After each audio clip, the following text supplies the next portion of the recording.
자 가운데서 살아나는 것이 무엇일까? 이거는 성경 마가복음 9장 10절에 나오는 성경 우리 개역 개정을 그대로 옮겨온 거예요. 자, 오늘 파워포인트가 39장, 38장, 39장쯤 되고요. 크게 4개의 챕터로 이루어집니다. 첫 번째 문제제기 9장까지, 두 번째 변화산 현현과 구속사의 시공간에서 17페이지까지, 그 다음에 엑소더스의 진정한 의미라는 말로 29페이지까지, 그리고 마지막 사도행전 2, 3장의 원복음과 오늘날의 복음, 이런 제목으로 진행합니다. 자, 이제 1장은 오늘 제가 여러분과 함께 나누고 싶은 문제인데요. 이 문제 제기란 말이 뭐냐면 이게 심각한 개신교 500년의 문제예요. 이거는 500년 전 종교개혁자를 똑바로 안 가르쳐서 그 뒤로 신학대 교수들이 다 안 가르치고 목사들이 다 모르고 성도들 다 모르고 그렇게 심각한 문제예요. 이게 뭐냐면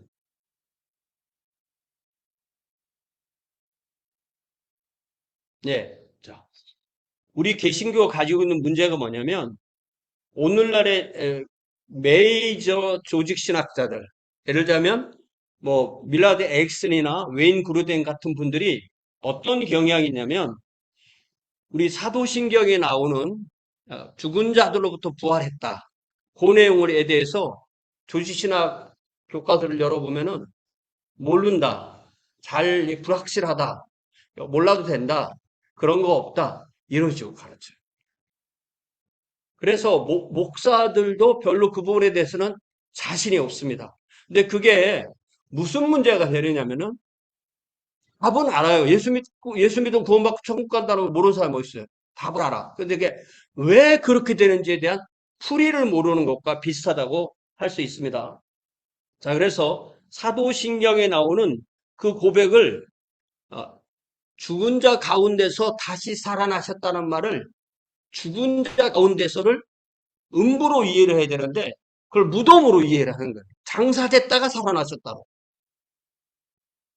그래서 그걸 보면은 왜 그렇게 됐는가 볼 때 이 조직신학자들이 성경을 가르치는 게 아니라 개신교의 전통을 가르치는 거예요. 근데 개신교의 가장 기본 원리가 솔라 스크립투라, 오직 성경이잖아. 오직 성경인데 개신교의 어떤 전통을 만들어 그걸 따라가는 거예요. 제가 이야기는 자, 그래서 예를 들자면 사도신경을 보면은 자, 여기 한국말로 된 거 같이 읽어봅시다. 시작.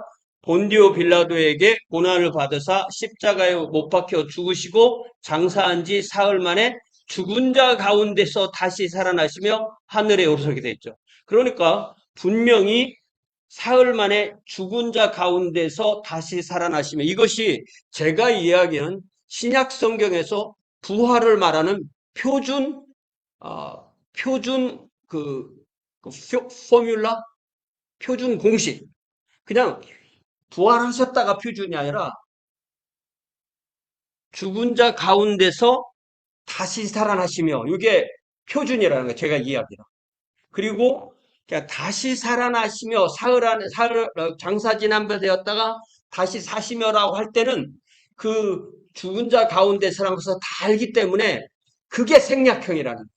이게 원형이고, 제가 이야기는 그래서 영어로 보면은 suffered under Pontius Pilate, was crucified, dead and buried, he descended into hell. 요거는 나중에 사색잉에 집어넣은 거예요. 그래서 요게 hell이라는 요 단어가 번역이 좀 통칭이에요. 엄밀하게 말하면 하데스, 헤이데스라고 돼야 되고, 그거를 어떤 다른 번역에서는 the realm of the dead, 죽은 자들의 영역, 이렇게 번역을 하기도 하고요. 그리고 the third day he rose again from the dead, he ascended into heaven. 요게 라틴어로 보면은 요 말이 ad inferos, 요 말이 음부로 내려가시고, 그 다음 말이 저게 죽은 자들로부터 사흘 만에 다 죽은 자들로부터 해서 그게 모로투이스라는 말이 죽은 자들로부터 그 말이 되는 거예요. 그래서 어, descended ad inferus 요 부분이 나중에 추가한 부분이라는 거예요. 그래서 그것을 헬라어로 보면은 죽은 자 가운데서 요 말이 에크네크론이라고 그래요. 에크네크론. 이게 영어로 번역하면 from the dead. 자, 따라해보세요. 에크네크론. 에크네크론. 이게 신약 성경에 38번이에요. 제가 이야기는 에크네크론 다시 사시사 그러다가 다시 사시다. 다시 에크네크론 다시 사시다. 이렇게 겹겹이 나오는 것 같아요. 자, 그리고 그러면 음부로 들어가셨다. 아드 인페로스 descended into the Hades라는 말은 성경에 없느냐 할 때 없진 않아요. 두 번 정도 나옵니다. 혹시 사도행전 2장 27절 31절에 음부에 내 영혼을 두지 않으셨다고 할 때 에이스 하덴 그러니까 이게 뭐냐면은 성경에서는 이미 에크네크론이라 할 때는 from the dead잖아요. from the dead니까 into the Hades가 기정사실로 돼 있던 거예요. 어디에서 나오려면 먼저 들어가는 게 있어야 되는 거죠. 그래서 한 400년까지는 into the Hades 많은 말이 없어도 다 아는 거예요. 그래서 이것을 개신교에서는 그 이후로 500년 동안 무슨 논쟁이라고 하냐면 음부 하강 논쟁이라고 했어요. 뭐라고요? 예수 그리스도의 영혼의 음부 하강 논쟁. 논쟁이란 말이 뭐예요? 아직 답이 없다는 말이죠. 그런데 에크네크로라는 말이 이미 사도신경에 사흘 만에 죽은 자 가운데서 다시 살아나시라는 말이 있으려면 그 논쟁거리가 안 되는 거예요. 거기에 가셨냐 안 가셨냐를 지금까지 500년 동안 논쟁하고 있거든요. 그 논쟁의 대체적인 답은 안 가셨다. 모른다. 십자가의 죽음으로 다 충족됐다. 이렇게 되는 게 현재 개신교의 신학의 고통이에요. 자, 여러분 지금 신학교에서 조지신학 배울 때 이 부분에 대해서 어떻게 배우셨어요? 기억나세요? 아니면 이거에 대해서 설교해 보신 적 있으세요? 오늘 그런 얘기를 좀 하려고 그래요. 그래서 사도신경의 그 가장 기본형이 150년경에 로마 교회가 가지고 있던 신경을 The Old Roman Creed라고 부르는데 거기에서도 분명히 이 죽은 자들로부터 사흘 만에 부활하셨다 이런 말이 있고요. 그래서 요 말을 다시 우리가 번역을 해보면 본디오 빌라도 아래에서 고난을 받으시고 십자가에 못 박혀 장사되시고 묻히시고 사흘 날에 죽은 자 가운데서 에크네크론 다시 사셨으며 이것이 이미 신약 성경에 표현될 그대로 사도신경의 원판이 되는 구로마 신경에 들어가 있는 겁니다. 그랬다가 4세기 말에 루피누스 같은 분들이 이 말을 음부로 내려가시고 그 말을 집어넣은 거예요. 그래서 음부 하강 논쟁이 뭐냐면 요 집어넣은 것을 빼자 얘기예요. 자 그러면 저 음부로 내려가시고를 후대에 추가했으니까 뺐어요. 뺐다고 해서 뭐 변하나? 왜? 사흘 만에 죽은 자 가운데서 사흘 만에 다시 죽은 자 가운데서 다시 살아나셨으며라는 규절은 그냥 그대로 있는 거예요. 그러면 제 생각에는 빼나 안 빼나 똑같은 거예요.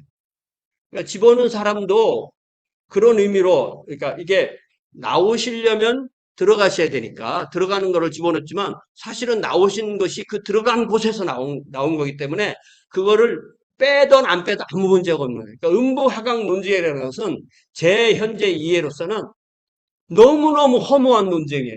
전혀 논쟁거리가 안 되는 기본적인 성경의 가르침을 그것만 빼면은 그게 없어지는 것처럼 저 부분에 대한 것이 덮어지는 것처럼 그렇게 된 거라고 저는 이해를 합니다. 그래서 이 음부라는 말이 이게 좀 동양 종교에서 나온 말이거든요. 그래서 음부, 그러니까 어두운 파트란 뜻이에요. 어두운 파트.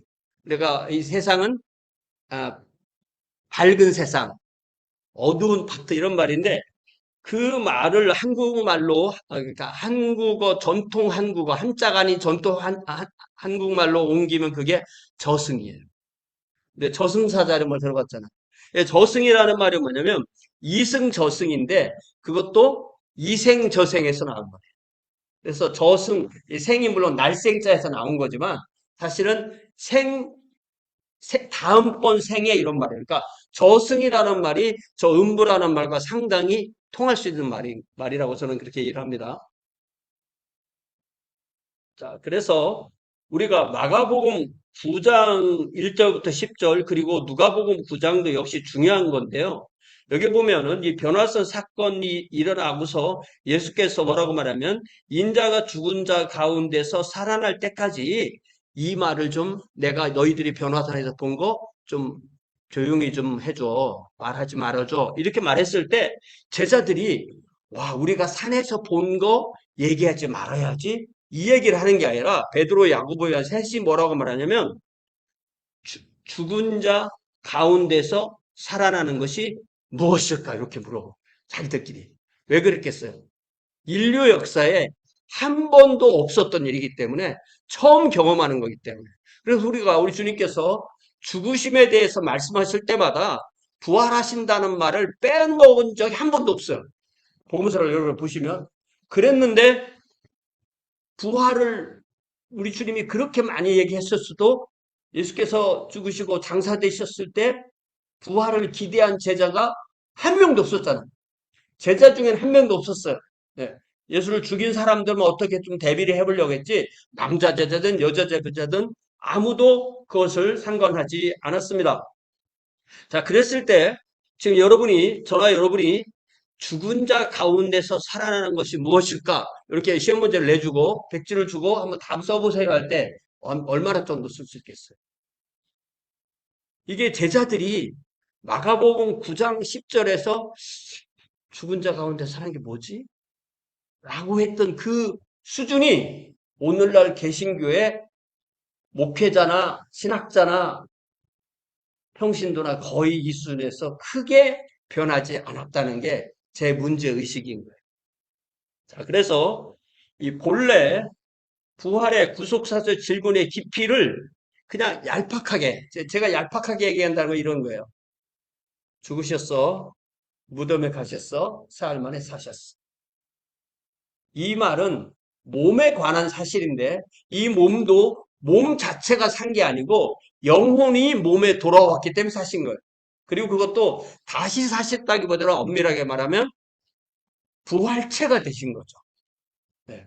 새로운 새 땅으로 이어지는 부활체를 사신 거예요. 자, 그래서 마가복음 9장 1절부터 10절까지 보면 1절에서는 요 중에서 하나님 왕국이 임하는 걸 볼 사람도 있을 거야. 라고 하고 2절에서 그들을 데리시고 엿새 후에 베드로, 야고보, 요한을 데리시고 따로 높은 산에 올라가셔 그들 앞에서 변형되셨어요. 그래서 요 변형된 모습이 부활한 모습. 그리고 지금 천상에서의 예수, 그리고 새하늘과 새 땅에서의 예수, 그리고 요 변형된 요 모습이 우리가 부활할 모습인 거예요. 변형돼서 그곳이 광채가 나고 아주 휘어졌는데 그때 누가 왔어요? 엘리야와 모세. 엘리야는 구약성경의 선지자의 대표 모세와 함께 그들에게 나타나서 예수와 더불어 말하거늘 베드로가 이렇게 하자고 했죠. 초막을 짓자고 했죠. 그랬을 때 이게 굉장히 재밌는 말이 뭐냐면 이게 베드로가 이 초막을 짓자는 얘기가 5절에 초막을 짓자고 했잖아요. 근데 이 마가복음이 베드로 복음이에요. 아시죠? 베드로한테 가장 큰 영향을 받은 복음인데 이게 왜 그 말을 했냐면 이는 그 세 명이 몹시 무서워하기 때문에 그가 무슨 말을 할지 알지 못함이더라. 보통 사람 같으면 무슨 말을 할지 모르면 어떻게 해요? 그냥 가만히 있죠, 그죠? 근데 베드로 어떻게 해요? 아무 말을 해보는 거예요. 베드로가 제과예요, 제과. 그래서 이 MBTI를 한번 봤는데 이게 얼마나 생각이 깊고 얼마나 말이 앞서는가 이걸 가지고 MBTI 16개로 이렇게 쫙 그려놨더라고요. 피라미드처럼. 제 걸 보니까 맨 밑에야. 생각 안 하고 말하기. 그리고 아래 걸 제가 못 외우니까 당신 거는 뭐야? 한번 불러봐. 당신 거 그 내자 불러봐라 했더니 불러줘요. 지금도 기억 못해요. 그거 보니까 맨 꼭대기 있는 거야. 우리 아내는. 뭐냐면 머릿속에서 시뮬레이션 100번 돌려보고 말하기. 와, 그래서 MBTI 별로 안 믿었었는데 그거 보고 야, 이게 문제였구나, 우리가. 지금 40년 동안 또 책임질지 모르고 내 교양. 자, 구름이 와서 구름에 덮이고 구름 속에서 소리가 날 때 요 구름을 구약 성경의 쉐키나 영광으로 성령의 임재로 이렇게 이해하는 분들도 있더라고요. 그리고 소리가 났으니까 성부께서 소리하신 것이고 이는 내 사랑하는 아들이 너희는 그의 말을 들으라 하고 문득 둘러보니 아무도 보이지 아니하고 오직 예수와 자기들 뿐이었더라. 그들이 산에서 내려올 때 예수께서 경고하시되 인자가 죽은 자 가운데서 에크네크로 살아날 때까지는 본 것을 아무에게도 이르지 말라 하시니 그들이 이 말씀을 마음에 두며 서로 문의하되 죽은 자 가운데서 살아나는 것이 무엇일까 이렇게 서로 얘기했다. 예. 여기에 이 헬라어를 제가 알아서 써놓는 게 아닙니다. 예. 저 이제 헬라어 박사님이 계시기 때문에 제가 알아서 써놓은 게 아니고 그 말을 보려고 하는 거예요. 여기에 에크네크로는 말이 분명히 나오죠. 예. 죽은 자 가운데서 그 말이 에크네크로예요. 죽은 자 가운데서 아나스테나이 저게 살아난다는 말이고 무엇일까? 이렇게 물어보는 말을 원전에 이렇게 돼 있는 거예요. 자, 그럴 때 이게 과연 이 문제에 있어서 우리 개신교 신학자들, 종교개혁자 이후에 개신교 신학자들이 가장 중요하게 정한 그 솔라 스크립투라라는 저 원칙이, 저 원리가 로마 가톨릭 교회가 워낙 전통 위주니까 사람들이 만들어 놓은 교리가 가득 차니까 그거를 극복하려고 만든 원리가 오직 성경만이 모든 교리를 해석하고 검증하는 최종 권위가 된다는 그 원칙이 솔라 스크립투라인데 그러기 위해서는 그 원칙이 있었기 때문에 그들이 사도들이 선포한 최초의 원초 캐리그마로 돌아가는 그러한 결단을 개신교가 함으로써 개신교가 탄생했는데 그렇게 했기 때문에 로마 가톨릭의 전통의 편견을 깨고 성경 본문 자체의 소리에 귀를 기울이는 그런 원칙을 만들어 놨는데 과연 오늘날 그러냐? 과연 오늘날 개신교가 성경대로 하고 있을까? 아니면 개신교 500년 전통을 지키고 있을까? 이게 제 문제의식입니다. 제가 무엇을 문제의식으로 삼는지 납득이 되세요? 뭐 비몽사몽 들으시는 것 같은데 그래서 요 변화산에서 일어난 이 일이 정확하게 무엇을 우리가 어디까지 알 수 있을까? 제가 어디까지 깨달았는가? 그 얘기를 좀 나누려고 합니다. 그래서 2장으로 넘어간 거예요. 자, 잘 보면 변화산에 올라간 예수님의 제자 세 사람은 누구를 대표하는 거예요? 예수 복음 이후에 우리 같은 사람. 그죠? 그리고 모세와 엘리야는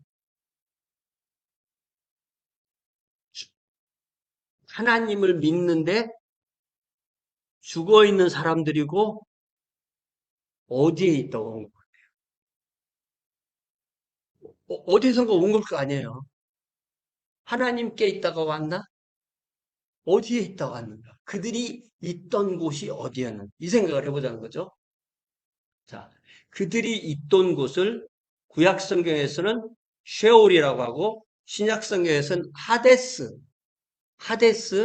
내지는 아비소스라고도 말을 하고 또 몇 가지 더 명칭이 더 있습니다. 그 음부에 누가복음 16장에 보면 가운데 큰 구렁이 있고 한쪽은 음부, 한쪽은 파라다이스, 낙원, 아브라함의 품이라고 그렇게 말했어요. 그러니까 요 모세와 엘리야는 저 음부의 낙원 파트에 있다가 변화산에 불려 올라온 것으로 우리가 이해할 수가 있다.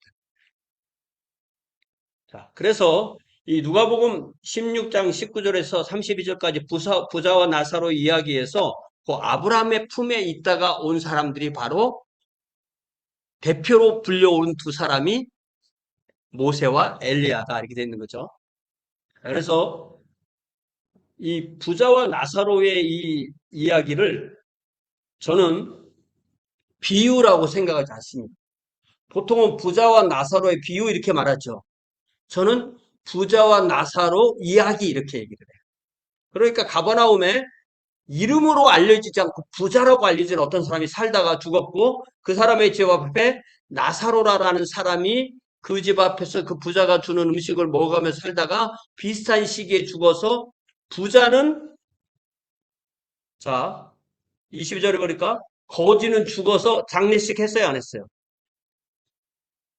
그 거지가 죽어 장사됨이 없잖아요. 그러니까 나사로는 장례식을 안 한 거예요. 생각해 보셨어요? 나사로 장례식 했나는데 생각해 봤어요? 제가 볼 때 안 한 거예요. 그냥 무연고 묘지에 그냥 던져진 거예요. 그냥. 무연고 그 처리하는 곳에. 그런데 천사들에 받들려 아브라함의 품에 들어갔다고 했어요. 그리고 부자도 죽어 장사되었다. 부자는 분명히 죽었고 장사되었어요. 자, 그가 음부에서 고통 중에 눈을 들어 멀리 아브라함과 그의 품에 있는 나사로를 보았다. 그러니까 서로 볼 수 있는 정도로 가깝지만 분명히 구분되는 두 장소가 있다는 거예요. 이것이 구약성경에는 이렇게 음부가 둘로 구별되어 있지 않습니다. 이게 이제 옛날에는 신구약 중간기라고 하고 요즘은 제2성전기라고 하는 수룹바벨 성전부터 헤롯 성전까지 그 기간 안에 유대교의 신학적 발전이 이 음부를 이렇게 의인들의 대기 장소 그리고 심판받을 사람들의 장소로 이렇게 구별됐어요. 이쪽은 그냥 그대로 음부라고 부르고 이쪽은 아브라함의 품이라고 부르는 그런 구분이 분명히 드러난 거죠. 자, 음부는 고통스러운 것이고 그랬을 때 아브라함은 나사로는 여기서 위로를 받고 너는 거기서 괴로움을 받는다 이렇게 말했어요. 자, 이렇게 볼 때 어떻게 이해를 할 수가 있냐면 구약 성도는 음부의 파라다이스 파트 아브라함의 품이라는 곳에 있다 이거예요. 네. 그래서 저는 이 창세기 49장 33절 말씀을 보고 깜짝 놀랐어요. 자, 같이 읽어봅시다. 시작. 야곱이 아들에게 명하기를 마치고 그 발을 침상에 모으고 숨을 거두니 그의 백성에게로 돌아갔더라. 그러면 지금 그 야곱의 몸은 어디 있는 거예요? 어디에 있어요? 본문에 보면. 침상 위에 있는 거예요. 그 야곱의 몸은. 맞습니까? 자, 그런데 저 돌아간 야곱은 누구예요? 야곱의 영혼에게 야곱의 정체성을 주는 거예요. 그리고 우리가 50장을 읽어보면 장례식을 70일 이상 하고 있어요. 그러니까 장례식은 몸을 두고 아직 이 땅에 살아있는 사람들을 위한 의식인 거예요. 그 실체가 되는 영혼은 발을 침상에 모으고 마지막 숨을 딱 쉬면 즉각 그의 백성에게 돌아간다. 저는 고등학교 마치고 바로 신학교로 갔는데 그때 교수님들이 뭐 그렇게 가르쳤는지 어쩐지 모르지만 구약 성경은 이 음부와 무덤을 구별하지 않았다 이렇게 배운 것 같아요. 혹시 그렇게 배운 분 있으세요? 그렇게 배웠는지 안 배웠는지도 생각이 안 나세요? 그래서 저는 구약 성경에는 이 무덤이라는 개념이 따로 없는 줄 알았어요. 그런데 이미 창세기부터 막벨라 불을 사서 그 무덤을 삼은 얘기가 나오잖아요. 그러니까 이 무덤이라는 단어는 아예 케베르라는 단어가 있고 음부는 쉐올로 저렇게 있는 것입니다. 그래서 분명히 여기에서 저는 우리가 이제 제가 작년하고 재작년 2년 동안 창세기 강해 설교 주일날 했는데 이 창세기 49장 33절을 보고 깜짝 놀란 거예요, 제가. 이 성경의 진리는요, 누가 얘기해서 깨달으면 그 깨달음이 한 2나 3이 되는데 만약에 자기가 어떤 문제를 가지고 있다가 어떤 깨달음이면 그 느낌이 100이나 200처럼 와요. 그것이 바로 주관적 진리예요. 나에게 다 연결되어 있었습니다. 그래서 오늘 저녁에 여러분들이 이걸 들으시고 저희가 다 녹화하고 있거든요. 녹화하는 거 한 번 혹시 더 들으실 수 있다면 이것이 최정인이 그렇게 말하더라. 그게 아니라 성경을 통해서 성령께서 여러분의 진리로 그렇게 받을 수 있는 그런 진리가 될 수 있기를 바랍니다. 자, 그래서 앞으로 다시 이제 올라가야 돼요. 이 얘기를 하려고 한 게 아니고, 자, 여기에 보면 구약 성도는 그러니까 다 음부에 돌아가고 음부에 돌아가면 거기에 자기 백성들이 있는 거예요. 그러니까 야곱은 가서 누구 만났겠어요? 라헬이 있었겠죠. 아버지 있었겠죠. 어머니 있었겠죠. 할아버지 있죠. 또 할머니. 다 거기서 만나는 거예요. 그렇게만 만나는 게 아니라 그 모든 백성을 만난 거예요. 자, 그래서 저는 이 음부의 파라다이스를 어떻게 정의하느냐면 예수 그리스도의 십자가 대속 이전에 구약의 의인의 영혼이 대기하는 곳이라는 거예요. 대기처. 왜 대기란 말을 왜 쓰냐면 아직 예수 그리스도의 십자가의 죽으심으로 인한 대속이 일어나지 않았기 때문에 그 대속을 기리고 있는 곳이라 제가 이해하는 거예요.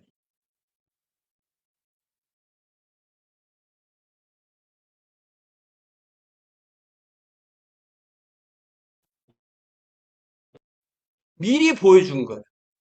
자, 그러니까 이 음부에서 올라온 두 구약 성도와 이 땅에 있는 어, 새 예수의 제자, 신자들이 딱 봤을 때 이들과 이들은 분명한 차이가 있는 거예요. 이 사람들은 영혼만 있고 그리고 예수께서 그 복음을 완성하실 것을 기대하고 있는 거예요. 기다리고 있는 거예요. 모세는 1400년 기다린 거고 엘리야는 800년 기다린 거예요. 그렇게 저는 이해를 합니다.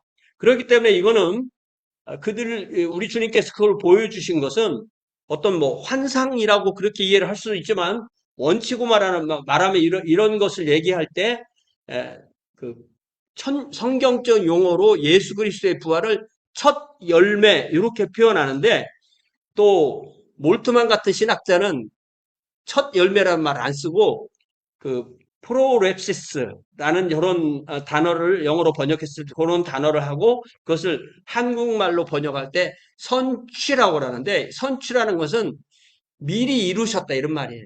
미리 이루셨다. 그래서 우리가 다시 고린도 전서를 가보면 제가 아까 말한 대로 15장 4절에서는 장사 지는 바 되셨다 성경대로 사흘 만에 다시 살아나셨다고 그랬죠. 여기에는 죽은 자 가운데서란 말이 없잖아요. 그러니까 이게 표준이겠네 이렇게 생각한다고요. 우리는 왜 죽은 자 가운데서라는 말을 우리가 안 쓰니까. 그런데 놀랍게도 12절에 가면 같이 읽습니다. 시작. 그리스도께서 죽은 자 가운데서 다시 살아나셨다 전파되었거늘 너희 중에서 어떤 사람은 어찌하여 죽은 자 가운데서 부활이 없다 하느냐. 여기에 한 절에 이미 에크네크론이라는 말이 두 번 나오는 거예요. 그러니까 죽고 난 이후에는 몸보다는 영혼에 훨씬 큰 관심을 갖는 거예요. 성경은. 그게 분명합니다. 또, 마찬가지로 20절에 보면 시작. 그러나 이제 그리스도께서 죽은 자 가운데서 다시 살아나사 잠자는 자들의 첫 열매가 되셨다. 그래서 저는 이 신약 성경이 부활을 기록하는 방식은 죽은 자 가운데서 다시 살아나. 요 말을 하다가 다시 살아나셨다. 아니면 부활 이야기에다가 또 잊어먹을 만한 다시 죽은 자 가운데서 나오고 다시 그 말을 뺐다 하다. 그러니까 더 온전한 형태의 포뮬라는 죽은 자 가운데서 다시 사시사 유계고 그것이 좀 축약된 형태가 다시 살아날 사람. 그래서 이 신약 시대 성도들, 신약 성경을 보는 사람들은 다시 사셨다는 말을 들을 때 그 안에 죽은 자 가운데서 다시 살아나셨다는 것을 생각을 하고 듣는다고 저는 생각하는 거예요. 그러면 우리가 지금 오늘날 우리 보통 목회자, 보통 신학자, 보통 성도들이 부활을 이렇게 이해하느냐고. 성경이 말하는 이 형식대로 이해를 하느냐고 제가 여러분께 도전을 보는 것입니다. 자, 그래서 예를 들자면 이제 제가 이 웨인 그루뎀이 지금 우리 보통 신학교에서 우리 예를 들면 제가 있는 그 학교에서도 요 사람 조직 신학 책을 가지고 가르쳐요. 그리고 제가 조직 신학 가르칠 때는 밀라드 에릭슨을 가르쳤는데 밀라드 에릭슨의 요 파트를 보면요. 성경의 이 에크네크론 귀절을 아예 인용도 안 하고 이것과 관련된 성경 귀절 한 6개쯤 인용하고 조목조목 안 돼요. 이런 거 없다. 이거 아니다. 이거 없어도 된다. 이거 불확실하다. 이거 그냥 수학적인 표현이다. 이렇게 나가요. 웨인 그루뎀도 아직까지 살아계신 신학자이신데 내가 볼 때는 치명적인 성경 해석의 오류를 가지고 있다고 믿는 거예요. 그 대표적인 예가 로마서 10장 17절인데요. 자, 로마서 10장 17절을 요걸 어떻게 로마서를 우리가 제가 일단 말로 설명을 다시 보여드릴 건데 로마서 10장이 하도 이게 말이 꽈나가지고 하도 꼬여가지고 이게 무슨 말인지 잘 이해 못하는 분들이 많아요. 이게 무슨 말이냐면은 처음에는 이 바울이 유대인의 구원에 대해서 굉장히 안타까움을 드러내다가 율법으로 말미암는 의는 율법을 행해서 구원받는다고 말하지만 믿음으로 말미암는 의는 말하기를 신명기 30장에 있는 그 포뮬러를 그대로 받아와서 신명기 30장에서는 네가 하늘에 올라가서 말씀을 가지고 오지 말아라. 이미 말씀이 주어졌다. 그런데 이 로마 10장에서는 하늘에 올라가서 예수를 성육신 하려고 할 필요 없어. 네가 하는 노력이 그 정도 큰 노력이 될 수 있어? 근데 그럴 필요 없어. 왜냐면은 예수 그리스도께서 먼저 성육신 하셨기 때문이야. 그리고 7절에서 이 무적행 음부에 가신 예수님의 영혼을 모셔드리러 네가 갈 사람을 너를 위해서 찾아달라고 할 필요 없어. 왜냐하면 그분이 이미 부활하셨기 때문이야. 그런 그 말씀을 웨인 그루뎀은 어떻게 이해를 하냐면 신명기 30장 13절에는 그게 그 무적행이라고 돼 있지 않고 바다라고 돼 있어요. 바다 끝까지. 그런데 이 구약 성경에서는 바다와 음부가 서로 이렇게 교차돼서 사용돼요. 바다와 음부가 교차되는 것은 요한계시록에서 우리가 충분히 볼 수 있는 거예요. 그런데 자, 구약 성경에서는 바다였어요. 이게 유대 중간기를 거치면서 이 바다가 이 음부로 예, 이렇게 변환돼서 된 그 문서나 그런 전승을 사도 바울이 음부로 무적행으로 인용을 한 거예요. 그러면 우리는 사도 바울이 이렇게 인용을 했으면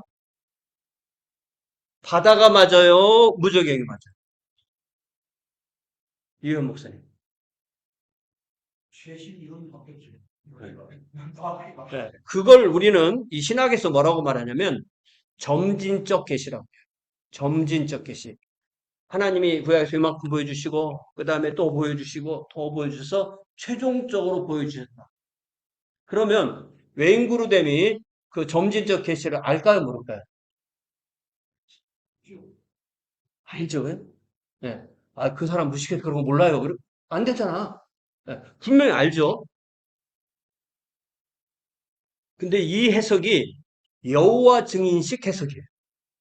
놀랍게도 여호와의 증인에게 이 지옥을 얘기를 하면 성경 쫙딱 펴놓고 게헨나를 찾아주는 거야. 게헨나. 게헨나가 지옥이에요. 로마서 10장 28절에 게헨나인데 이 게헨나가 구약에로 가면 그게 뭐냐면 흰놈의 아들들의 골짜기라고 해서 예루살렘의 쓰레기 하치장에 쓰레기 버리는데 이 트럭이 쓰레기 싣고 가면 그거 어떻게 하겠어요? 어디 갖다 버리는 거예요, 그게.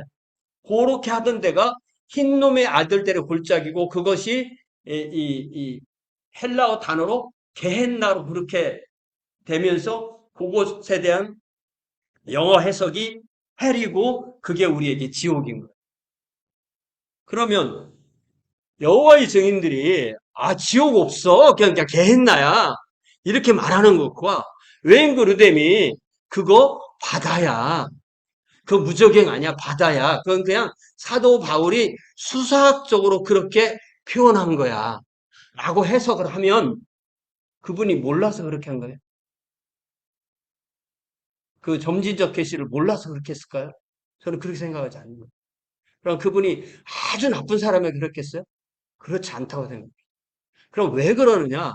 이 조직신학 교수들이 뭐가 있냐면 내가 속한 진영, 내가 속한 교파, 내가 속한 개신교, 내가 속한 이 전통을 옹호하는 신학을 하는 거예요. 제가 이해하기는. 제가 그분에게 물어본 거 아닙니다. 물어본 거 아닌데 저는 그렇게 이해한다. 그게 제가 볼 때는 솔라 스크립투라랑 맞지 않는다는 거예요. 전통주의에 빠져 있는 것이라고. 그래서 저는 진영의 교리 전통을 지키기 위해서 성경의 계시를 부인하는 부정직성에 자기도 모르게 빠졌다.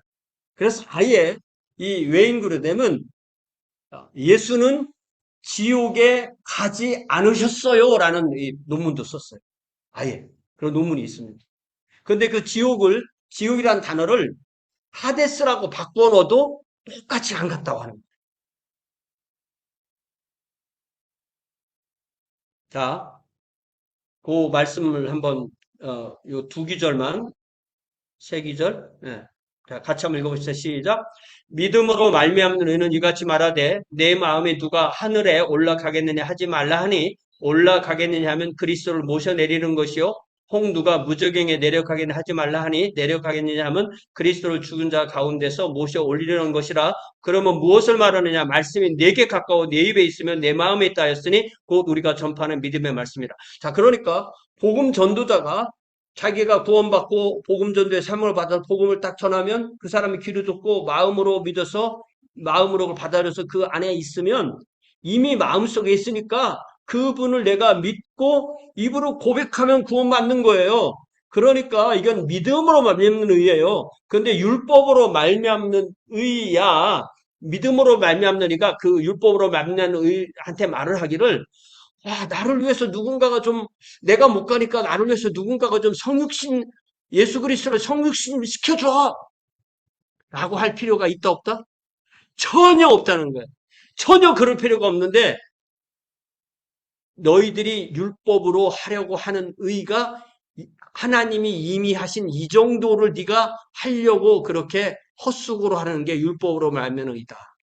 자, 그러면 사도 바울이 이 신명기에서 이 말을 인용해서 읽기를 했을 때 저 6절에 7절에 무저갱에 내려가서 그리스도를 죽은 자 가운데서 모셔 올리려는 것이 단지 사도 바울이 자기의 논리를 말하기 위해서 수사학적인 예를 든 거라고 우리가 그렇게 이해해도 될까요?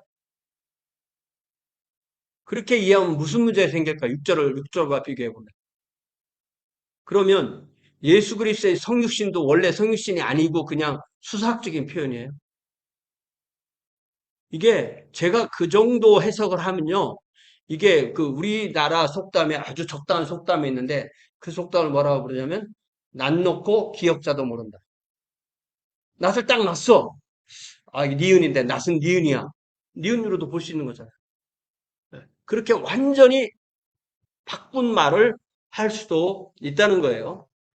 자, 그래서 그 말씀이 나온 신명기로 돌아가 보면 내가 모세가 해준 그 명령이 어렵지도 않고 먼 것도 아니다. 하늘에 있는 것도 아니고 내가 이르기를 누가 우리를 위해 하늘에 올라가 그 명령을 우리에게로 가지고 와서 우리에게 들려 행하게 하려 할 것이 아니다. 바다 밖에 있는 것도 아니다. 내가 이르기를 누가 우리를 위하여 바다로 건너가서 그 명령을 우리에게로 가지고 와서 우리에게 들려 행하게 하려 할 것도 아니라. 그러니까 이 신명기 30장의 말씀을 그대로 사도 바울이 가지고 와서 바다를 무저개로 바꿨지만 그 형태에다 그대로 집어넣고 말씀도 그렇게 가까이 있듯이 복음도 가까이인데 그 복음의 핵심이 바로 예수 그리스도인데 예수 그리스도께서 이미 성육신 하셔서 십자가에서 죽으시고 그 몸은 무덤에 계시고 그 영혼이 무저갱에 가셔서 이미 무저갱에 가셔서 에크네코로 올라오셨어. 그 다 예수께서 이미 다 하신 거야. 이렇게 얘기하는.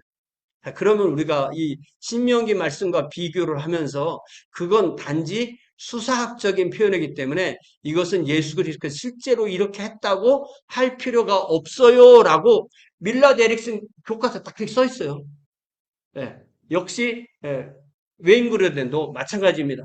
이런 게 저는 왜 이렇게 됐는지 지금까지 제가 설명드린 대로 어떤 진영에 충성하는, 진영의 전통에 충성하는 전통주의라고만 그렇게 이해가 되는 것입니다.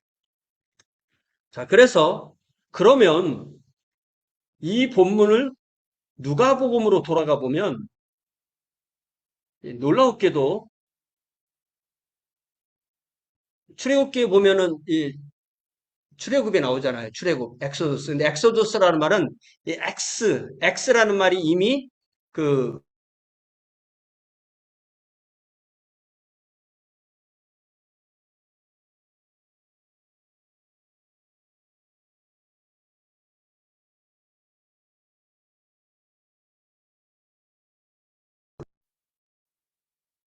이게 누가복음 9장 31절 때문에 그래요. 예수께서 예루살렘에서 별세하실 것을, 그러니까 마가복음 9장에 나오는 그 이야기를 누가는 똑같은 이야기를 하면서 그 예수께서 모세, 엘리야 이렇게 셋이서 얘기할 때 모세와 엘리야가 예수님과 나눈 내용이 요 엑소더스를 이야기했다는 거예요. 근데 그걸 우리 성경에서는 별세 그렇게 번역했어요. 별세하셨다. 세상을 이별하셨다는 말이죠. 세상을 이별했다는 이 표현이, 이 번역이 어때요? 좋아요, 나빠요? 뭐 그렇게 나쁜 것 같잖아요. 그러나 온전히 예, 사역을 다 마치시고 어떤 이 새로운 출발을 한 그 느낌은 좀 안 드는 것 같아요. 더욱이 이 엑소더스라는 말을 예수님에게만 적용하지 않고 구약 이전에 예수님의 십자가 이전의 모든 성도, 예수님 십자가 이후의 모든 성도가 죽음의 세력으로부터 엑소더스 하는 거랑 관련한다면 저 엑소더스라는 의미가 전혀 다르게 우리한테 올 수 있다. 자, 모세의 엑소더스는 이집트에서 가나안으로 가는 거죠. 예수의 엑소더스는 음부의 낙원에 갇혀있던 구약 성도들을 엑소더스 하시고, 그리고 우리가 예수님의 음부에 우리가 믿음으로 함께 가면 우리도 역시 에크네크론 부활을 우리가 같이 했다고 할 때 우리도 역시 엑소더스 하는 것이죠. 자, 그래서 사망의 권세를 십자가 부활로 깨뜨리시고 하늘나라로 성도들을 옮기시는 에베소서 4장 8절, 누가복음 23장 내용을 우리가 좀 더 보겠어요. 자, 먼저 9장 31절, 영광 중에 나타나서 장차 예수께서 예루살렘에서 별세하실 것을 말할세, appeared in glorious splendor, talking with Jesus, they spoke about his departure, which he was about to bring to fulfillment at Jerusalem. 이게 이상하게 저 영어 성경이 아주 확장해서 번역한 건 줄 알았는데 원어는 오히려 영어 성경이 가깝더라고요. 한국어 성경이 너무 축약해 놓은 거예요. 요 기절은. 자, 그래서 여기서 요 그의 엑소더스, 엑소돈 아우트 이렇게 표현됩니다. 그러니까 이 엘리야와 모세가 예수와 얘기를 할 때 예수께서 하실 그 엑소더스, 예수의 엑소더스에 우리 모든 인류의 엑소더스가 연결되어 있다고 우리가 이해를 할 수가 있다고 저는 보는 거예요. 자, 이럴 때 우리가 연결할 수 있는 것이 예수께서 십자가형을 받으실 때 좌우에 있던 두 사람. 좌편이 안 믿고 우편이 믿었다 이런 거 없어요. 성경은 분명히 그냥 좌우로만 돼 있습니다. 한 명은 비방하고 네가 그리스도가 아니냐 너와 우리를 구원하라고 했고 또 하나는 그 사람을 꾸짖으면서 네가 동일한 존재를 바꿔서 하나님을 두려워하지 않느냐고 말하면서 자 41절 우리는 우리가 행한 일을 상당한 보응을 받는 것이니 이에 당연하거니와 이 사람이 행한 것은 옳지 않은 것이 없느니라 하고 이르되 예수여 당신의 왕국에 저는 나라 안 믿습니다. 저는 나라라고 써있어요. 왕국이라고 고쳐 읽어요. 네. 저는 무조건 안 믿습니다. 나라라는 말. 그냥 각 나라와 족속과 백성과 황 그건 나라 맞아요. 그 나라는 맞는데 성경은 바실레이아 분명히 왕국이에요. 당신의 왕국에 임하실 때 나를 기억하소서 하니 예수께서 이르시되 내가 진실로 진실로 너에게 이르노니 오늘 네가 나와 함께 파라데이 파라데이소 네 파라데이 그러니까 우리 영어로는 파라다이스인데 이게 이제 그 문법에 맞춰서 어미가 변하다 보니까 파라데이스로 됐어요. 그러니까 낙원에 있으리라. 요 구절을 내가 나와 함께 낙원에 있으리라라는 것을 꼭 그것을 오늘 있을 거야 이렇게 이해할 수도 있지만 내가 오늘 너에게 말하는데 네가 나와 함께 낙원에 있을 거야 이렇게 이해할 수도 있다고 또 학자들은 얘기를 하더라고요. 이건 뭐 지금 당장 중요한 거 아닌데.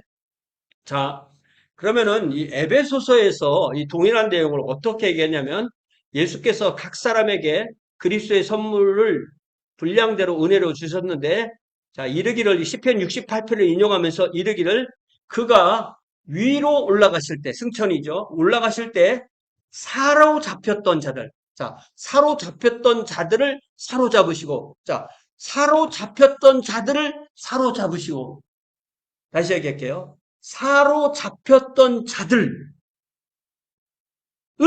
예수께서 다시 사로잡은 거예요. 뭐예요? 포로 수용소에 갇혀 있는 군인들을 해방군에 가서 다시 해방시키는 거. 이해되세요? 이미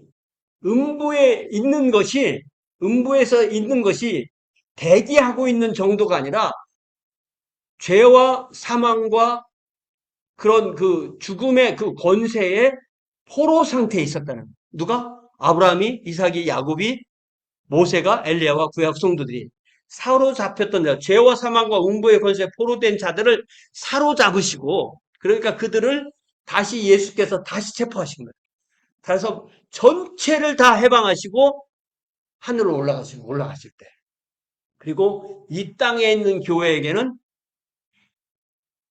교회의 은사를 선물로 주셨다. 이것이 에베소서 2장 8절. 저는 이 말씀 이렇게 이해해요. 전하신님께서 엘리야 모세님 그때 예수님 가서 잠깐 연애하신 거예요. 응. 우리 빨리 나가게 해주세요. 하고 간 거지. 다시 가게 되는 예수님이 불러온 거죠. 저는 그렇게 이해한다.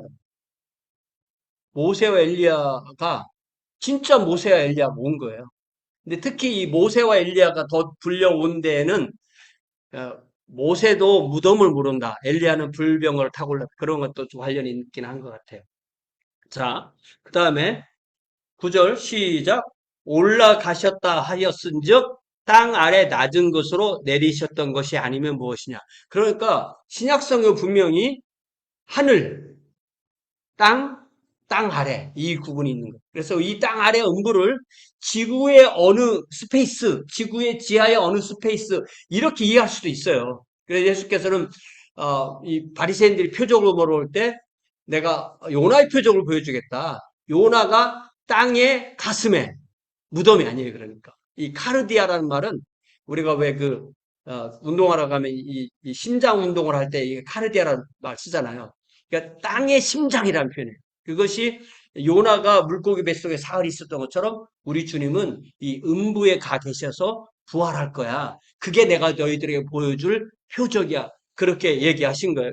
그처럼 분명히 예수께서 땅 아래 낮은 곳으로 내리셨었다. 이렇게 표현하는 거예요. 내리셨던 그가 곧 모든 하늘 위에 오르신 자네. 그러니까 이 빌립보서에서는 하늘에서 땅으로, 땅에서 사람으로, 사람에서 종의 모습으로, 십자가에서 죽으심으로 말했지만 이미 십자가의 죽으심이라는 단어 안에는 음부로 가심이 포함되어 있는 거예요. 자, 우리가 죽음을 잘 생각해 보면 죽음은요, 죽음은 순간입니다. 믿습니까? 맞아요? 죽는 것은 거의 그 시간으로 잴 수 없을 정도의 순간이에요. 마지막 숨을 쉬셨다. 우리가 뇌사가 죽음이냐, 심장이 죽음이냐 할 수가 있지만, 어쨌든 죽음은 그 순간이고, 그 순간이 영혼이 떠나는. 그, 그, 떠, 그 떠난 영혼이 음부에 가는 게 그 죽음인 거예요. 그러니까 우리가 죽었다라는 것에서 좀 묵상을 해보면 예수께서 죽으셨기 때문에 우리가 구속받았어. 그 말의 의미가 죽었다는 그 자체가 아니라 죽으셨고 음부에 가셨기 때문에 우리가 그 죄가 사함을 받는 거예요. 그렇게 이해할 수가 있다는 거예요. 그래서 예수 그리스도께서 실제로 음부에 하강하신 것, 이것이 바로 예수께서 우리를 위해서 형벌을 받음으로 대속하신 것의 완성이고 그것이 승리의 선포가 되는 것이 바로 예수 그리스도의 부활이다. 이렇게 이해를 할 수가 있어요. 그래서 이것을 어떻게 표현하냐면 그 영혼도를 다 이렇게 하나하나 이렇게 한 거라기보다는 그 음부의 낙원 파트 전체가 하늘나라로 옮겨갔다. 이렇게 이해를 하는 것도 맞는 것 같아요. 그래서 구속받은 모든 백성의 거처를 하늘에 새롭게 만드시는 거예요. 자, 그렇기 때문에 우리가 요한복음 19장 30절을 어떻게 이해해야 되냐면 예수께서 심포도주를 받으신 후에 이르시되 다 이루었다 하고 영혼이 떠나가셨다고 했어요. 이제 영혼이 떠나가셨다는 저 번역이 얼마나 맞는 건지는 모르겠는데 When he had received the drink, Jesus said, It is finished. With that he bowed his head and gave up his spirit. 그래서 요 gave up his spirit 저 표현이 아주 독특한 표현이래요. 보통 사람의 죽음을 표현할 때는 저 표현을 쓰지 않는다고 합니다. 그래서 저 테텔레스타이는 가장 비슷한 역으로 우리가 번역하면은 완불했다 이런 말이에요. 완불했다. 그래서 그가 그의 푸뉴마, 저 푸뉴마가 영혼이잖아요. 그의 푸뉴마를 포기했다. 그런 말이 이제 그 앞에 단어인데요. 이걸 잘 생각해 보면 이루었다. 그래서 예수님이 십자가로 우리의 모든 십자가 그 자체 그러니까 십자가로 이어지는 그 음부가 없이 그 음부 에이스 하데스로 들어가고 거기에서 음부의 음부 파트, 음부의 낙원 파트 이 얘기가 없고 그 다음에 이 에크네크론이 없고 부활이 없고 십자가로 다 완성됐다면 우리가 그렇게 믿는다면 그게 바른 믿음이냐. 예를 들어 우리 로마서 4장 25절만 해도 예수는 우리의 범죄 때문에 내어주고 의롭다 하시기 위해서 부활하셨다고 분명히 되어 있죠. 그러니까 이 십자가에서 다 이루었다고 하신 말씀은 그걸로 다 이루었다기보다는 요 말로 표현되는 예수님의 모든 대속 사역이 다 완성됐다고 미리 선언하신 거라고 저는 그렇게 이해하는 것이 맞다는 거예요. 제 생각은. 자, 그래서 무슨 말을 하고 싶은 거냐면 예수의 부활은 모든 성도의 부활이 예수의 부활 앞에 다 뭉쳐져 있는 거예요. 거기에 달려 있는 거예요. 아까 선취라고 한다 그랬죠. 그래서 이제 마태복음 8장을 좀 보고 싶은데요. 먼저 마태복음 8장을 보면 잘 봐요. 또 너희에게 이르노니 동서로부터 많은 사람이 이르러 아브라함과 이삭과 야곱과 함께 천국에 앉으려니 하는데 이 천국에 앉는다는 말은 그냥 앉아 있다는 말이 아니라 천국의 식탁에 앉는다는 거예요. 네. 천국의 잔치자리. 그러니까 이거는 식탁이 있기 때문에 하늘나라가 아니고 새하늘과 새 땅입니다. 새하늘과 새 땅에 갔을 때 누가 아브라함인지 누가 이삭인지 누가 야곱인지 누가 모세인지 누가 엘리야인지 누가 베드로인지 야곱인지 요한인지 다 알아야 되는 거예요. 제가 우리 아내하고 한 번은 우리는 저 신학적인 얘기를 거의 안 하는데 정말 몇십 년 만에 한 번 신학적인 대화를 한 게 천국에 가면 내가 당신 알아보고 당신 나를 알아볼 것 같으니까 나는 그런 거 별로 생각 안 한다. 어? 거기까지 가서 뭐 내가 없어도 천국이야. 그래서 제가 뭐라고 말했냐면 당신이 없어도 천국이 아니고 최정인이 없어도 천국이 아니야. 내가 가서 저 자매는 세상에 있을 때 아내 됐던 사람이야. 이렇게 나의 정체가 있어야 그게 천국이야. 그렇게 얘기를 했어요. 왜? 내가 뭘 믿고 그렇게 얘기를 했겠어요? 그 근거가 이건 거예요. 그 아브라함이 부활해서 세어난 새 땅에 있고 거기서 우리가 아브라함과 함께 식사를 한다니까요? 믿습니까? 아닌 것 같아요? 여러분 표정이 좀 그렇죠. 그 유명한 말이 하나님께서 손자가 없다는 거잖아요. 우리 아버지도 하나님을 아버지라 부르고 나도 하나님을 아버지라 부르고 내 아들도 하나님을 아버지라 부르기 때문에 하나님에게는 다, 예, 그러니까 우리가 뭐 모세 할아버지, 뭐 노아 할아버지, 뭐 아브라함을 이렇게 부르는 게 아니야. 아브라함 형제. 예, 예. 그런데 그 나라의 본 자손들은 바깥 어두운 데 쫓겨나 거기서 울며 이를 가게 되리라. 요 바깥 어두운 데는 음부가 아니라 그 음부가 요한계시록 보면 그대로 음부를 통째로 들어서 이 게헨나 불못에 집어넣어요. 그러니까 그곳에 가서 거기가 마태복음에서는 바깥 어두운 데라고 그렇게 표현됩니다. 자, 그래서 이 마태복음 10장 28절을 잘 보면 제가 최근에 이 구절을 그 사도행전 설교하면서 많이 얘기했거든요. 인재색이 무슨 말인가 보이는 거예요. 봐요. 몸은 죽여도 영혼은 능히 죽이지 못하는 자들은 사람이에요. 핍박자들이에요. 그런데 하나님은 누구냐면은 몸과 영혼을 능히 지옥에 멸하실 수 있는 분이에요. 그러니까 이 몸이 어떤 몸이에요?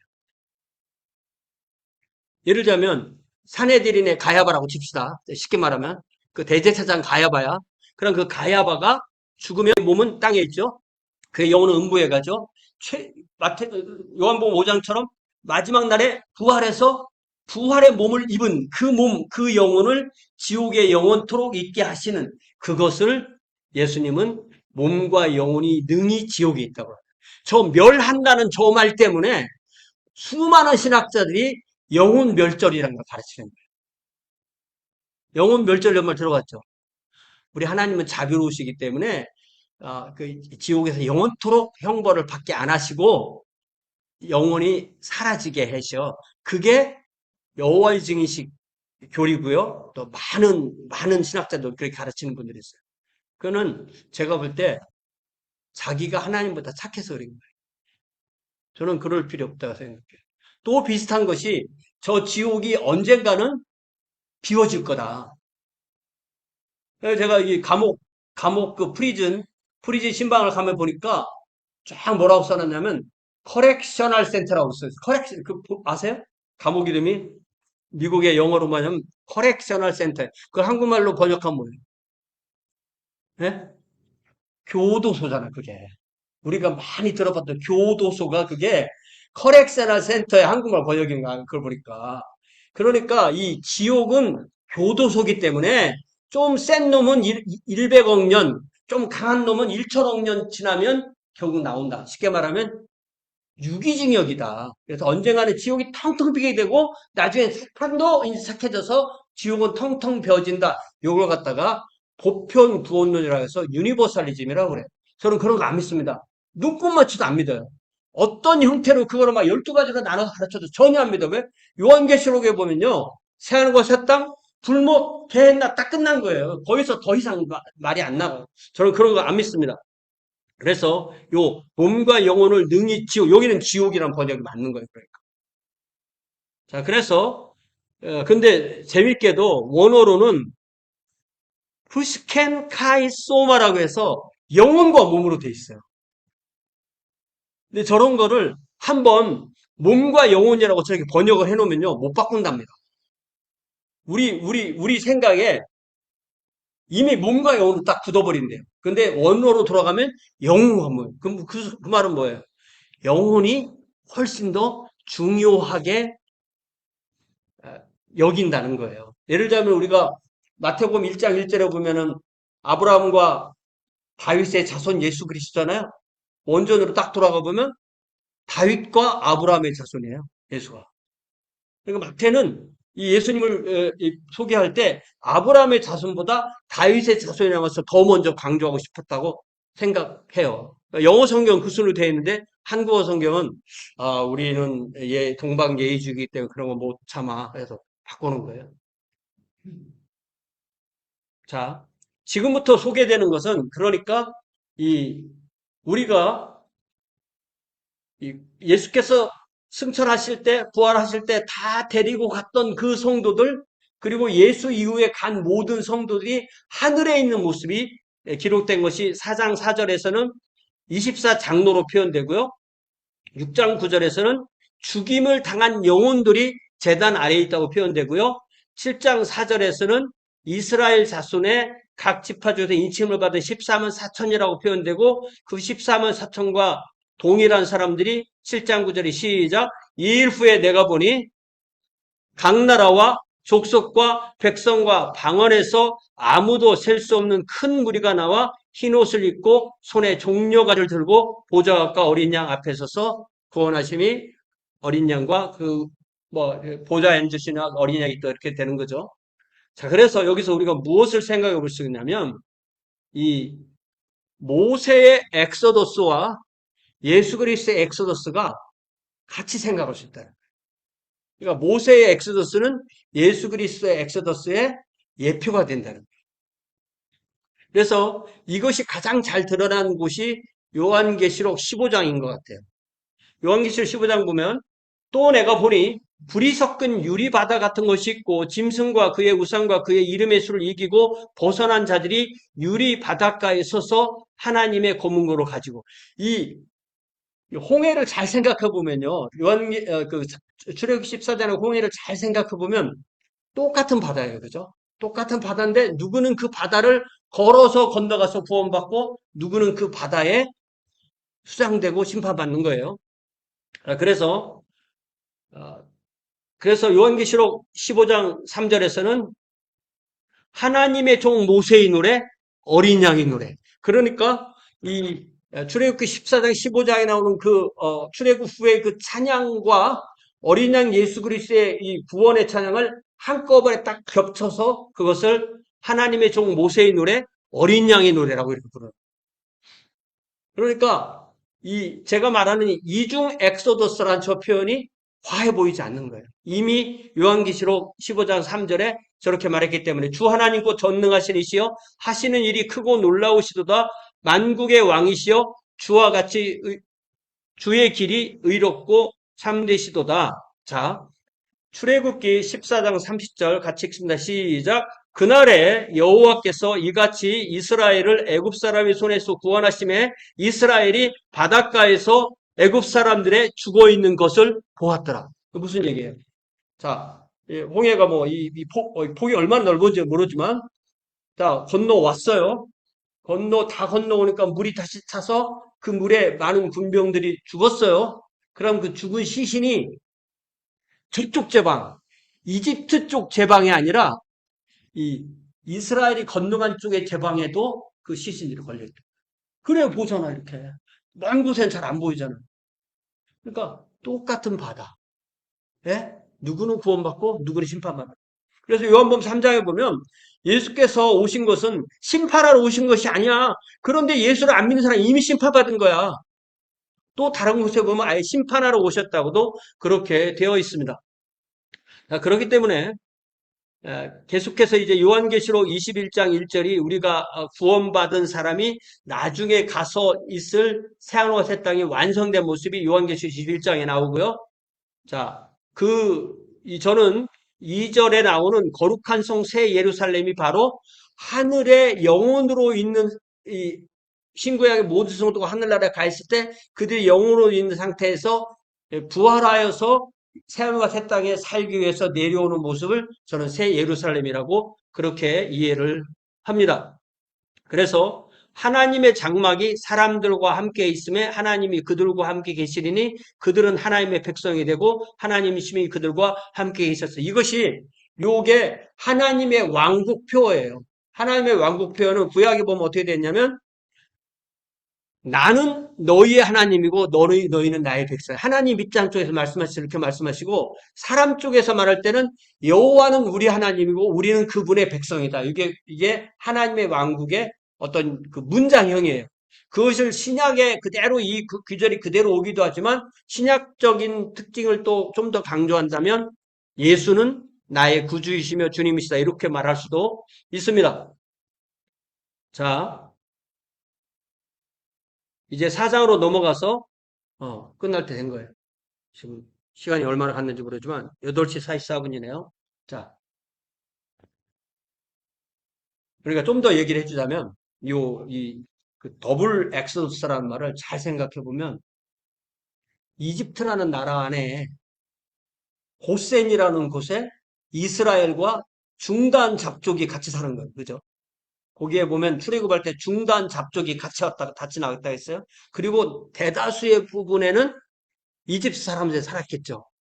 똑같은 역사가 일어나고 똑같은 하나님의 그 일어날 때 이스라엘은 좀 덜 피해받고 이집트는 더 많이 피해받았는데 그 출애굽이 일어날 때 거기에서 엑소더스를 경험한 사람들은 누구예요? 이스라엘과 그들과 함께 했던 중단 잡족이에요. 그러면 그 그림을 똑같이 음부로 가지고 가서 음부에서 예수께서 음부의 음부 파트로 가셨다가 낙원 파트로 가셔서 엑소더스 하실 때 거기에 있던 모든 이 하나님의 그 구약의 성도들을 데리고 올라가신 것 같고 그 그림이 너무나 똑같다는 거예요. 저는 이걸 언제 깨달았을 것 같아요. 최근 2, 3이라고. 최근 2, 3이라. 계속 묵상하고 계속 물어보고 막 집요하게 물어보는 거예요. 집요하게 물어보면 얘기를 해줘요. 어떻게 물어보느냐 중요한 거예요. AI를 쓸 때 얼마나 물어보느냐. 네? 누구한테 물어봤다고? 주님께서 AI를 통해서 알려주시는 거예요. 네. 아니, 그래서 제가 여러분에게 오늘 얘기하고 싶은 것은 이거예요. 오늘날 우리가 복음 설교를 하잖아요. 복음 전도도 하고 책에도 써 있고 뭐 전도 훈련도 하고 무슨 많이 훈련받고 하잖아요. 그죠? 그럴 때 우리가 전하는 그 복음이 사도행전 2장과 3장에 나오는 최초의 베드로의 복음 선포와 얼마나 같을까? 이게 오늘 제 강의가 이렇게 한쪽으로 쫙 가는 강의가 아니라 막 하는 거예요. 한 얘기 또 하고 또 한 번 하고 또 한 번 하고 그런 식으로 구성되어 있는데 자, 그래서 저는 베드로가 오순절 그 날에 설교한 설교를 원복음이라고 불러요. 성경에 제일 명확하게 분명하게 최초의 복음으로 선포된 복음이 사도행전 2장의 복음이다. 그래서 프로토 가스펠이다 이렇게 부르는데 거기에는 예수 그리스도의 죽음만으로 끝내지 않고 음부 하강과 부활을 연결해서 얘기하고 있다는 거예요. 아니요. 네, 그러니까 이 성경책을 빼고 절만 딱 보면요 신기하게 겹치는 게 많습니다. 네, 네. 어느 책이고 3장 16절을 찾아보면 신기한 구절이 많아요. 네. 그 비슷한 그런 이제 또 사도행전 3장 15절입니다. 네. 그 창세기 3장 15절 원복음 아니에요. 네. 아주 스마트한 질문이신데 아닙니다. 네. 사도행전에는 하나님이 에크네크론 그를 살리셨으는 그런 말씀이에요. 그래서 이것이 저는 이 사도행전 2장의 이 복음이 초대교회 사도와 성도가 죽음과 바꾸면서 증언한 복음의 핵심 진리라고 그렇게 믿어요. 제가 믿기에. 자, 그래서 먼저 사도행전 2장을 보면요. 그가 예수께서 하나님께서 정하신 뜻과 미리 아신 대로 내준 바 되었거늘 너희가 법 없는 자들, 로마 사람들은 자기들이 세계 최고의 법을 가지고 다녔는데 유대 사람이 볼 때는 뭐라고요? 법 없는 자들이야. 법 없는 자들의 손을 빌려 못 박아 죽였으나 하나님께서 그를 사망의 고통에서 풀어 살리셨으니 이는 그가 사망에 매여 있을 수 없었음이라. 다윗이 그를 가리켜 이르되 자 다윗의 시편 16편을 베드로가 인용한 방식으로 하면은 사도행전 시편 16편에 나는 다윗이 아니라 예수님입니다. 그렇게 읽으면 정확하게 읽을 수 있어요. 나 예수가 항상 나 예수 앞에 있는 주 하나님을 배웠고 하나님이 나 예수를 요동하지 않게 하기 위해서 하나님이 내 우편에 계셔요. 예수님께서 그렇게 말씀하신 거예요. 그래서 내 마음도 나 예수의 마음이 기뻐하였고 나의 혀도 즐거워했고 내 육체도 희망에 거해요. 왜냐하면 27절 같이 읽어요. 시작. 이는 내 영혼을 음부에 버리지 아니하시며 주의 거룩한 자로 썩음을 당하지 않게 하실 것임이로다. 그러니까 사도행전 2장 27절에는 명확하게 영혼과 육체를 나누어서 예수 그리스도의 음부, 장사와 음부를 명확하게 표현하고 있다. 그러니까 여기에 음부라는 표현이 에이스하된 상태로 계속 두지 않으신다는 거예요. 그러니까 음부에 가실 시간을 다 따져보면 한 38시간 되는 것 같아요. 이렇게 계속 두지 않으셨다는 얘기예요. 버리지 아니하시며 주의 거룩한 자로 나를 내 육체가 무덤에서 썩음을 당하지 않게 하실 것이요. 이게 분명히 27절에 이것이 분명히 구별됐다는 게 여러분에게 보이세요? 여러분의 뭔가 좀 속는 것 같아요, 저한테? 아무 표정이 없으신데 이게 굉장히 심각한 거예요. 우리가 이렇게 설교하냐는 거예요. 베드로가 설교한 대로 설교하냐는 겁니다. 주께서 생명의 길을, 그러니까 여호와께서 생명의 길을 예수께 보이셨고 여호와 앞에서 예수에게 기쁨이 충만하게 하시려 하였으므로, 자, 형제들아, 내가 조상 다윗에 대하여 담대히 말할 수 있는데 다윗이 죽어 장사되어 그 묘가 우리 중에 오늘까지 우리 중에, 그러니까 이 귀절은 다윗이 자신에 있어서 말한 게 아니라는 뜻이에요. 베드로가 인용한 말씀이. 그래서 그는 예언자이기 때문에, 선지자이기 때문에 하나님이 미리 이미 맹세하사 그 사촌 중에서 한 사람을 그 위에 앉게 하리라. 예, 그 예수 그리스도의 영원한 왕권을 알고 미리 봤기 때문에 그리스도의 부활을 말해 다시 얘기하는 거예요. 그리스도의 부활을 말하되 그가 에이스 하덴에 들어가서 거기에 계속 버리지 않고 그의 육신이 무덤에서 썩음을 당하지 아니하시리라 하더니, 이 예수를 그렇기 때문에 하나님이 살리셨고 우리가 그 길의 증언이다라고 사도 베드로가 설교합니다. 우리가 전하는 복음이 이 내용을 어느 정도 반영하고 복음을 전하냐는 거예요. 자, 그래서 이것을 다시 사도행전 3장 15절에서는 너희들이 생명의 주를 죽였어. 그러나 누가? 하나님이 죽은 자 가운데서 에크네크론 예수를 살리셨으니 우리가 이대 증인이야.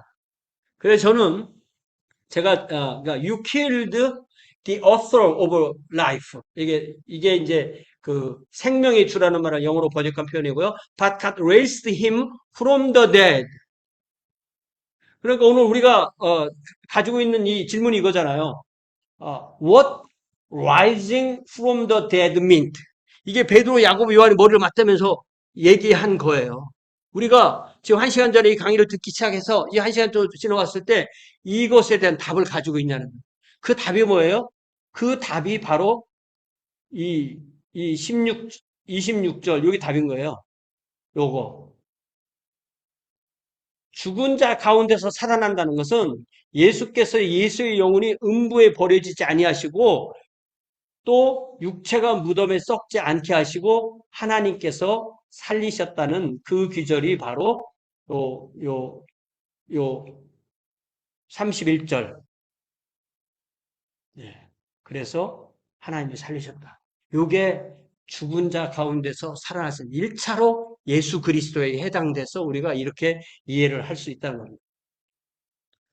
자, 그래서 예. 자, 이게 말이 좀 어려운데 리캐피출레이션이라는 게 뭐냐면 인간들이 못했으니까 예수님께서 다시 오셔서 모든 인간에게 필요한 모든 것을 다 예수님이 다시 하셨다는 거예요. 그래서 예수님을 믿으면 그 예수님이 다 다시 하신 것이 내 것이 된다는 말을 이 총괄갱신이라고 해요. 모든 걸 싹 바꾸셨다는 거예요. 이런 걸 들어봤어요? 신학 공부할 때? recapitulation, 총괄갱신이라고 말하고, 그것을 이게 이제 리옹의 이레네우스는 뭐 그 2세기 정도인데 그레고리 나지안주스는 4세기 말 사람이니까 그 사람 뭐라고 말하냐면 그가 취하지 않으신 것은 치유되지 않는다, 이런 표현을 했어요. 이게 무슨 말이냐면은 이 아폴리나리 쓴 사람이 예수의 몸은 인간의 몸이지만 예수의 영혼은 하나님의 영혼이야, 이렇게 얘기를 했어요. 그러니까 나지안주스가 뭐라냐면 예수님이 인간의 영혼을 가지고 있으면 네 영혼에 내 영혼이나 구원 못 받아.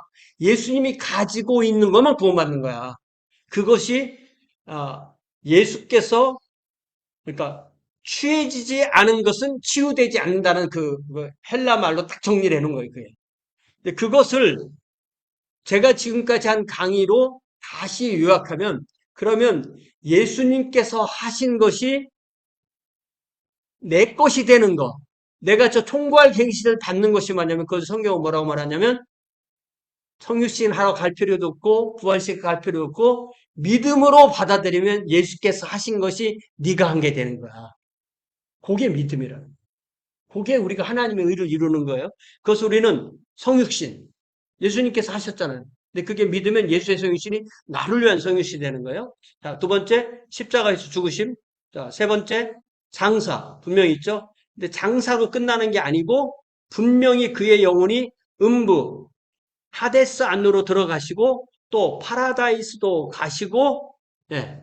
그러니까 이 두 강도가 있을 때 부인한 강도는 음부에 가 있는 거고 예수님의 신앙 강도는 파라다이스에 가 있으니까 이 부인한 강도가 있는 음부에 가셔서 형벌대속 완성하시고 그 다음에 낙원으로 가셔서 그 예수님보다 약간 늦게 들어온 그 예수님을 시인한 그 강도까지 포함한 모든 구역의 성도들을 있는 곳에 가시는 것. 이것이 저는 골로새서 2장 12절에서 분명히 나타났다고 합니다. 골로새 2장 12절에는 그 안에서 예수 안에서 그 에크네코를 했다고 했어요. 예수 안에서 에크네코를 했다고 하려면 우리가 이 에이스 하덴이 돼야만 에크네크론이 되는 것입니다. 그리고 그 다음이 예수님이 하신 에크네크론 부활, 그리고 승천 에베소서 2장 6절, 그리고 승기 에베소서 2장 6절. 그래서 잘 보면요. 에베소서 2장 6절은 뭐라고 되어 있냐면 우리가 예수와 함께 하늘에 앉아 있다고 했어요. 그 말씀 기억하세요? 이렇게 해서 하늘에 앉아 있다. 그래서 제가 이거를 그 소시적에 뭐라고 하는가 봤더니 서양 사람들은 뭐라고 주석에 써놨냐면 사도 바울의 신비주의 이렇게 말해요. 못 믿는 거예요. 내가 그 설교자 영어 설교자한테 저 얘기를 했더니 예수께서 자기를 위해 십자가에 못 박혀서 갈라디아서 2장 10절 내가 그리스도와 함께 십자가에 못 박혔다고 믿는데요. 그런데 에베소서 2장 6절 안 믿는데요, 자기는. 왜 안 믿습니까? 그랬더니 미래의 일인데 어떻게 믿냐는 거예요. 그러면 십자가는 과거 일이기 때문에 믿을 수 있는 거예요? 그게 아닌 거예요. 예수께서 하신 저 7가지를 우리가 믿음으로 우리께 되는 게 이게 믿음이에요. 이렇게 겹치는 거, 총괄갱신되는 거. 예수의 총괄갱신으로 우리가 총괄갱신되는 거. 이게 제가 지금까지 말하려고 했던 이 복음의 핵심이고 그 중에 아주 핵심이 음부에 가셔서 그의 몸과 그의 영혼이 음부에 다녀오셔서 엑소더스 하시고 그의 몸으로 가셔서 부활하신 그 부분을 명확하게 얘기하는 것이 온전한 복음이라고 저는 그렇게 믿는 거예요. 자, 그래서 예를 들면 뭐 밀라드 에릭슨, 웨인 그루덴, 고든 루이스 이런 사람들은 결국은 제가 볼 때는 성경을 따르는 게 아니라 그냥 개신교 전통, 자기가 속한 진영 이런 데서 그냥 위에 사람이 해주는 걸 따르는 거예요. 이게 잘 보면요. 루터까지는 그래도 가르친 거예요, 제대로. 근데 칼뱅부터 이거를 이 음부로 간 그 기절을 십자가에서의 고통을 어떤 상징화한 걸로 그렇게 이해를 하기 시작합니다. 벌써 500년 된 이야기입니다. 그래서 제가 이걸 볼 때, 이 동방종교는 이거를 지금 그대로 성경대로 가르쳐요. 로마 가톨릭은 이거에다 뭐 림보니 뭐 세컨 찬스니 뭐 연옥이니 자꾸 뭘 집어넣는 거예요.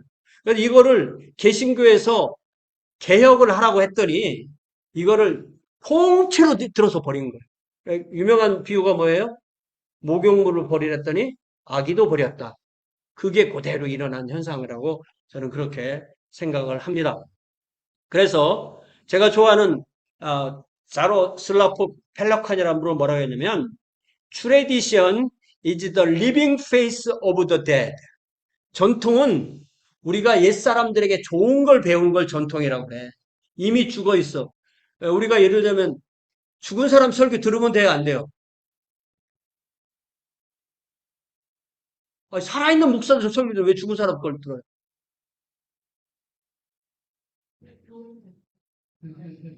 그럼 죽은 사람 책을 왜 보는데? 성경문을 왜 보는데? 그러니까 교회사는요 죽은 사람을 다루는 학문이에요 아예. 그러니까 죽은 사람 거는 다르게 좋아요. 왜? 안 변하니까. 산 사람들은 변할 수도 있어요. 죽은 사람 걸 들어야 되는 거예요. 완성된 거예요, 사실. 거기서 헷갈릴 게 별로 없어요. 정확한 근거로만 보면. 예. 그렇기 때문에 우리가 잘 배우는 거라면 죽은 자들한테 배우는 거예요.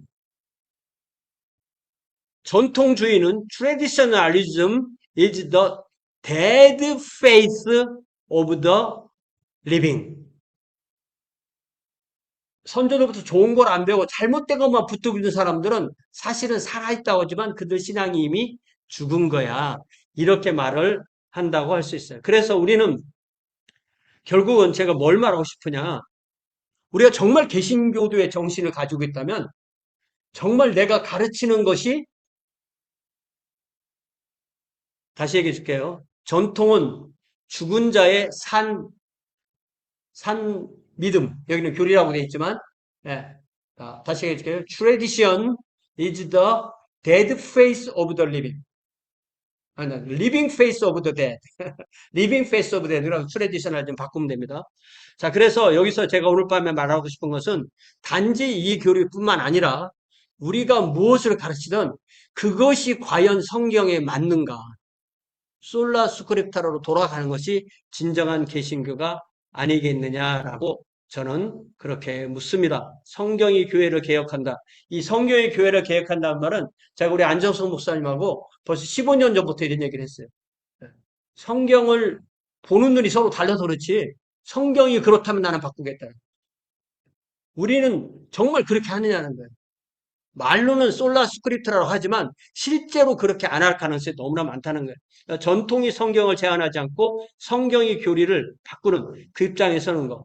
그래서 죽은 자 가운데서 살아난다는 것이 무엇일까에 답을 알았다면 그것을 선포한. 그래서 머릿속에 그리고 있다면 그것이 저는 오늘 여러분과 나누고 싶은 것이고 그것이 바로 엑소더스와 부활의 영광 속에서 오늘을 사는 성도의 삶 내지는 하늘나라 그리고 새하늘과 새 땅을 소망하면서